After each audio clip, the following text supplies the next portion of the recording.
아름다운 세상, 아름다운 사람. 이 시간에는 우리가 사는 세상을 아름답게 만들어주시는 분들과 이야기 나누는 아름다운 토크 시간인데요. 오늘은 지난주에 이어서 아주 특별한 분을 스튜디오에 모셨습니다. 한 살 때 만난 소아마비, 그 신체적 장애와 어려움을 딛고 그것을 가지고 세계적인 바이올리니스트자 또 오케스트라 지휘자로 활동하고 계시는 분이십니다. 차인홍 교수님 함께하십니다. 안녕하세요. 안녕하십니까. 지난주에 네. 우선 교수님 2주 연속 함께해 주셔서 감사드리고요. 네네. 지난주에 말씀해 주신 거를 제가 좀 요약을 해볼게요. 네네. 한 살 때 소아마비를 만나게 되셔서 그때가 한 70년대 한 초반쯤 될까요? 그러면은 아니죠. 60년대인가요? 그렇죠. 60년대 죄송합니다. 60년대쯤에 정확한 나이를 제가 여쭤보진 않겠습니다. 그때쯤에 한 살 때 소아마비를 만나셔서 장애를 갖게 되셨는데 그래가지고 이제 그 재활원에 이제 맡겨지게 되셨어요. 9살 때. 네. 그래 청소년 때까지. 네. 그런데 그런 일이 있었는데도 불구하고 쉽지 않은 그 시대에 여러분들이 옆에서 계속 목회자분들, 전도사님들 혹은 교회가 계속 하나님을 만나게 해주시고 그리고 예배로 이끌어 주셔서 하나님께서 우리 교수님을 내버려두지 않으셨다. 네. 그런 얘기를 해주셨습니다. 네네. 이제 궁금한 건 어떻게 바이올린을 이제 하시게 되신 거예요? 그 시대의 그 어려운 상황 속에서. 네.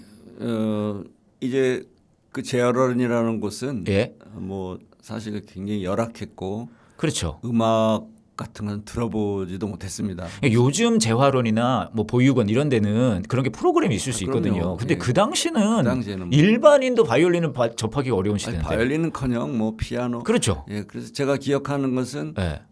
당시에 예. 대전에 정말 그 유지라고 할까 네. 부유한 몇 분 그런 뭐 병원집 그쵸. 아들 딸이나 있는 뭐 집. 굉장한 사업가의 아들 네. 딸이나 네. 피아노 바이올린을 배울 수 있던 시절 아닙니까? 예. 그런데 참 우리의 삶의 아이러니컬하다는 것이 예. 저는 저희 집 형편이나 네. 저희 집에 제가 6남매 막내인데 네. 아무도 제대로 교육을 받은 분이 없어요. 저희 가족 중에. 그 시기는 또 그렇죠. 더더욱. 네. 예. 뭐또 특히 저희 집은 그런 네. 평균적보다 좀 가난했던 집 같고 예. 아무튼 그랬는데 저는 이제 소아마비 걸려서 그런 누추한 재활원이라는 곳에 가서 네. 어린 시절에 뭐 나름 슬픔이었다고 했는데 예. 근데 거기서 참 생각지도 못한 가장 누추한 곳에서 예. 가장 화려한 바이올린을 손에 들었다는 거. 그러니까요. 네, 그래서 이제 그 사건이라고 이야기한다면 예.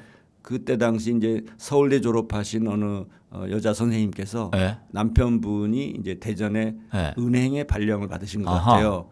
그래서 당시 대전이 뭐 지방이었으니까 그렇죠. 대전에 오기 싫었는데 이 화려한 여자 선생님께서 예. 이제 결혼하셨기 때문에 대전에 예. 와서 사시고 계신 거예요. 당시 서울대 나오신 훌륭한 바이올리니스트였는데 예. 그런데 이제 유성에 온천이 있지 않습니까? 예. 근데 거기를 이제 지나시다가 저기가 어려운 학생들이 사는 곳이구나. 그거를 간판이나 이런 걸 보시고 그 선생님께서 들어오셔서 그냥 재활원에 오신 재활원에 거예요? 누가 아무 연고도 없는데. 초청한 것도 아니고 알지도 못하는 거죠. 그분이 이제 들어오셔서 예. 바이올린 하는 선생인데 예. 이 아이들에게 바이올린을 가르쳐 주고 싶다. 어머나. 이렇게 해서 예. 시작됐는데 그 선생님을 이제 후에 만났습니다. 세월이 흐르고 나서. 네, 지금도 캘리포니아 얼바인에 살고 계신데 예.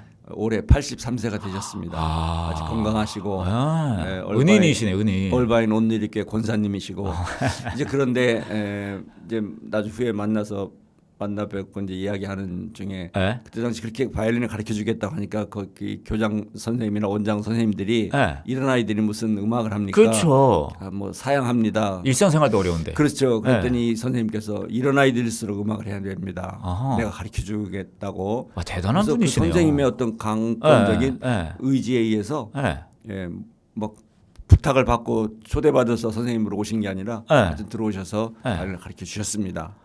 그래서 이제 그 선생님의 사랑이 아니었으면 저는 음악가로서는 오늘까지 그렇죠. 그는 거의 뭐 99% 불가능했죠. 근데 저는 궁금한 게 차 교수님이 바이올린을 처음 접할 때 어떠셨어요? 왜냐하면 지금도 수많은 사람들이 바이올린을 접하잖아요. 저도 살짝 했었어요 옛날에. 그래요? 네, 근데 제가 바이올린 한번 해봐야 되겠다 그래가지고 한 2주 정도 했거든요. 근데 저희 어머니가 오셔서 그러더라고요. 아들아, 우리도 좀 살자. 왜냐하면 시끄러우니까. 근데 교수님은 거기에서 멈추지 않고 이제 뭐 더 공부도 하셨는데 제가 궁금한 건 첫인상이거든요. 네네. 그게 좋으셨어요? 바이올린 소리나 이런 게? 그럼요. 제가 네. 방송에서 다큐멘터리 만들 때 그 음악이 처음에 바이올린 소리를 들었을 때 어땠냐 얘기했을 때 제가 충격이라고 그랬습니다. 어린 때였지만 제가 한 12살 때 바이올린을 배웠거든요. 근데 아까도 말씀드렸듯이 그 재활원이라는 곳에 음악을 들을 수 있는 도구가 아무것도 없었습니다. 그렇죠. 뭐 그 시절에는 오디오도 없고 뭐 라디오가 라디오도 있으니까 없었어요. 없었습니다. 그런데 이 선생님이 오셔서 바이올린을 한 곡 켜주시는데 뭐 이거는 정말 저렇게 아름다운 소리가 있을까? 그러니까 제 안에 어떤 음악성이랄까 음악에 대한 그런 열정이 잠자고 있었던 것 같습니다. 그래서 하여튼 바이올린을 배우게 되는데 글쎄요 지금 이 방송 시간에 가능할지 모르겠지만 사실은 그 재활원 안에서도 조금 부유한 집의 가정만 바이올린 가정의 자녀만 바이올린을 시작했습니다. 그럴 수밖에 없는 게 본인도 있어요. 연습도 하고 할 거 아니에요. 연습도 하고 바이올린을 사야 되니까. 그러니까요. 아무리 싼 거라도. 저는 뭐 당연히 거기에서 빠져서 6개월간은 제가 바이올린을 못했습니다.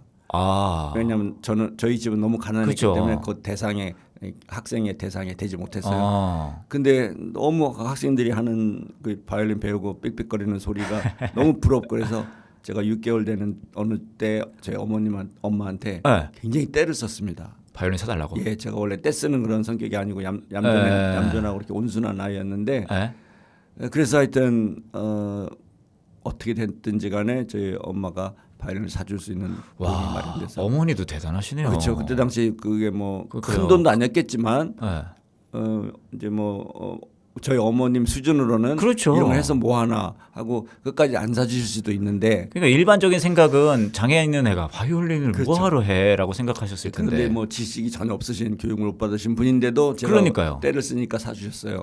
그래서 제가 6개월 정도 후에 이제 이 바이올린부에 조인을 했습니다. 근데 그리고 1년 후에 이제 그 재활은 1년 후에 충청남도 음악협회 콩쿨이 있었어요. 근데 이 선생님께서 누군가를 내보내는 그 콩쿨에 내보내는데 저를 내보냈습니다. 오, 교내 예선을 통과하신 거예요? 아니, 예선은 없었지만 그래도 제가 그 중에 제일 잘했다. 그러니까 선생님이 생각하고 계셨을 거 아니에요. 그나마 이농이가 제일 낫다. 그렇죠. 그래가지고 충청남도 콩쿨에 1년 후에 제가 나가서 1등을 합니다. 제가. 잘하셨나? 물론 잘하셨겠죠. 아니요. 그런데 전 그 실력이 궁금한데 그래도 제가 소질이 있었던 거. 남아 있는 자료는 없는 거예요. 그 당시 하셨던 게? 자료는 없고. 그런데 이제 그 선생님의 말씀에 의하면 그 당시에 대전의 음악 선생님들이 그 이제 음악협회 지도위원이었는데 저를 내보내지 말라고 하셨대요. 왜 장애 학생을 이 콩쿨에 내보내느냐? 그 시절에 내보내지 마라. 그 여자 선생님 그때 30세이셨습니다. 근데 그 남자 선생님들을 대해서 싸우신 거예요. 내가 언제 이 학생 뭐 등수 주라고 그랬느냐. 참여만 시켜달라고 하는 건데. 참여시키고 실력이 되면 그렇죠. 등수를 받는 거고 그렇지 않으면 뭐 그러니까요. 좀 특별 대우 해달라는 것도 아닌데. 왜 장애 학생이라고 그래서 참석을 못하는 거 말이 안 된다. 이렇게 이제 남자 선생님들 대항해서 싸우신 거예요. 와, 진짜 깨어 있었던 분이시네요. 그래서 제가 하여튼 그 호수돈여고 강당에서 했는데 기억이 납니다. 하여튼 했는데 제가 1등을 받았어요. 그래서 궁금합니다, 교수님. 교수님은 그 당시를 되돌아봤을 때 노력합니까? 약간 천재겁니까? 노력이죠. 그래요? 음악을 좋아했으니까 계속 하는 거예요. 음악성이라는 것이 조금 뭐 소질이라고 할까? 선생님한테는 있었다고 보였으리라고 생각하고요. 그보다는 제가 더 음악을 좋아했죠. 그러니까 좋아는 하는데 다 1등 하지는 않잖아요. 엄청 좋아하셨나 봐요. 그러니까 약간의 이제 재능도 있었을 것 같고 제가 열심히 했고 하여튼 제가 어느 정도 수준인지 기억은 안 나지만 그 선생님께서 그런 창피함 그 많은 선생님들이 남자 선생님들이 반대를 무릅쓰고 내보냈을 때는 그만한 실력이 있었을 것이다. 어느 정도 자신 있지 않았을까. 또 하나 궁금한 거는요. 처음 사람들 앞에서 연주를 했었을 거 아니에요. 그때 호수돈여고에서 강당에서 떨리거나 막 그런 거 없으셨어요? 뭐 제가 지금도 기억납니다. 저는 그때만 해도 지금하고 다르게 남 앞에 가서 말하고 장애를 가진 어린 학생이 얼마나 주눅이 들었겠습니까? 저는 그 생각도 들어서 사람들 앞에 선다는 것 자체도 힘든데 얼마나 무섭고 떨렸는지 뭐 엄청났죠. 그러니까 부잣집 아이들하고 저하고는 그 마음 그 어떤 자체가 달랐죠. 자신감이 전혀 없었고 에? 남 앞에 나선다는 것은 나한테는 너무나 어색하고 두려운 일이었죠. 근데 연주를 하시는데 어려움은 없으셨었나 봐요. 1등을 하셨으니까. 예, 뭐 굉장히 떨었을 텐데 네. 하여튼 잘했나 봐요. 아니 제가 그걸 여쭤보는 이유가 저는 뮤지션들은 뭐 어떤 스타 타입의 예술 퍼포머들은 두 가지가 중요하다고 생각하거든요. 실력도 중요하지만 무대 체질이 또 있어요. 예, 예. 무대 체질이 또 돼야 그 실력보다 더 보여줄 수 있잖아요. 그게 아니면 또 다 보여줄 수가 없고. 근데 그 어린 장애를 가졌던 그 약간 주눅 들어있던 예. 어린 차이농이 딱 그 첫 무대에서 1등을 했다는 것 자체가 그 두 가지가 아마 다 있지 않았을까 생각이 들어서요. 저는 굉장히 떨었는데 지금 네. 말씀하시니까 얼핏 드는 생각은 저한테 지금까지 많은 장점이 네. 있다고 많은 사람들이 이야기하는 건 저게 이렇게 집중력 같은 게 있어요. 어느 순간에 몰입하시는구나. 그걸 잘 해냅니다. 그래서 그때도 뭐 굉장히 떨고 정말 뭐 그냥 숨고 싶은 심정이었겠지만 네. 하는 순간에는 제가 심장이 막 터질 것 같고 그랬는데 예, 한 것 같아요. 그러니까 그때 뭐 틀리거나 멈추거나 이런 일은 없었으니까. 그 대신에 몰입을 하셨다. 몰입하고 하여튼 참 하나님께서 함께 해주셨다고 얘기할 수밖에 없는 그런 이렇게 순간을 잘 해내는 네. 이런 그런 것이 저에게 있는 것 같아요. 저는 우리 교수님의 그 대단한 어마어마한 이야기, 삶의 이야기 속에 시작점이 전 거기라고 생각을 하거든요. 네네.